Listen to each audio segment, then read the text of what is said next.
Hola, buenas noches. Hoy vamos a hablar sobre la configuración anatómica y funcional de los lóbulos cerebrales. El cerebro se divide en dos hemisferos unidos por el cuello calloso. Los lóbulos están delimitados por surcos o cisuras profundas. El surco central separa el lóbulo frontal del parietal. Tenemos el surco lateral, que separa los lóbulos frontales y parietales del temporal. Tenemos surco parieto u occipital, que divide el lóbulo parietal del occipital.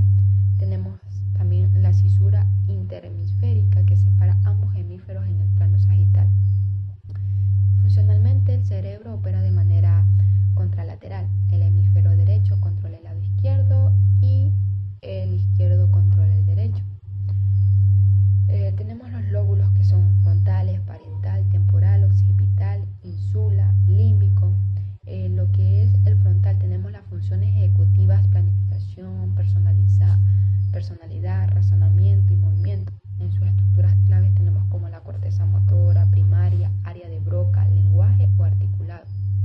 En el parietal tenemos el procesamiento de información somatosensorial, tanto como el tacto, dolor, temperatura e integración especial. Asimismo tenemos la corteza somatosensorial primaria en su estructura clave. En la principal tenemos lo que es el temporal, tenemos procesamiento auditivo, memoria, reconocimiento de rostro y comprensión del lenguaje. En su estructura clave tenemos el área de Wernicke, hipocampo o memoria como la sabemos conocer.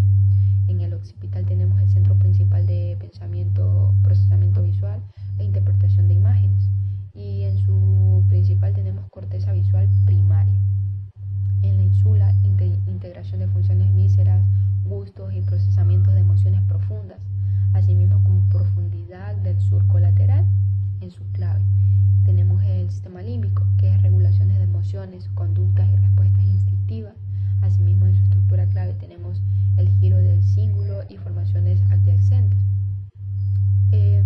Ningún lóbulo trabaja de forma aislada. La comunicación entre ellos se realiza a través de fibras de asociación en la sustancia de Blanca, permitiendo que tareas como ver un objeto o nombrarlo ocurran en cuestión de milisegundos, por así decirlo, mediante la integración de múltiples áreas. Por ejemplo, en este año avanzados en una neuroimagen, se ha continuado confirmando que estas redes funcionales son dinámicas y dependen de la conectividad de cuánta estructura o sistema estructurario precisa entre los lóbulos. Como por ejemplo en el lóbulo parietal se encuentran delimitados por la cisura de Rolando, que en su parte anterior, y por el surco parieto occipital. En su parte posterior está constituido por la porción posterior de giro paracentral, la porción posterior del cíngulo y el precúneo. Esta última estructura se extiende desde el ramo ascendente del surco del cíngulo en la parte anterior hasta el surco parieto occipital.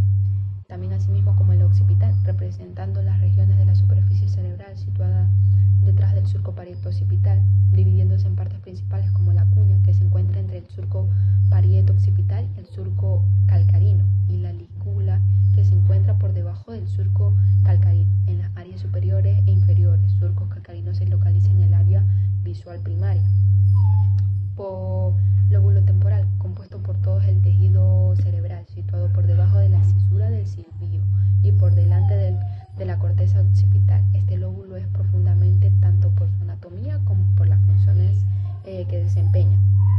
Entre sus estructuras subcorticales destacan la amígdala y la información de hipocampica. Incluye el hipocampo, el cibículo, el giro dentado y el corteza entorrinal.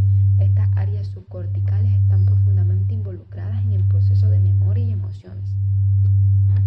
De hecho, el lóbulo frontal se extiende desde la cisura de Rolando hasta el polo frontal. En la cara medial se aprecia con mayor claridad el volumen que este lóbulo ocupa en la superficie cerebral, representando aproximadamente un tercio del total. En esta misma cara, el lóbulo frontal incluye el giro frontal superior, la porción anterior del cíngulo y la porción anterior del lóbulo parietal. central.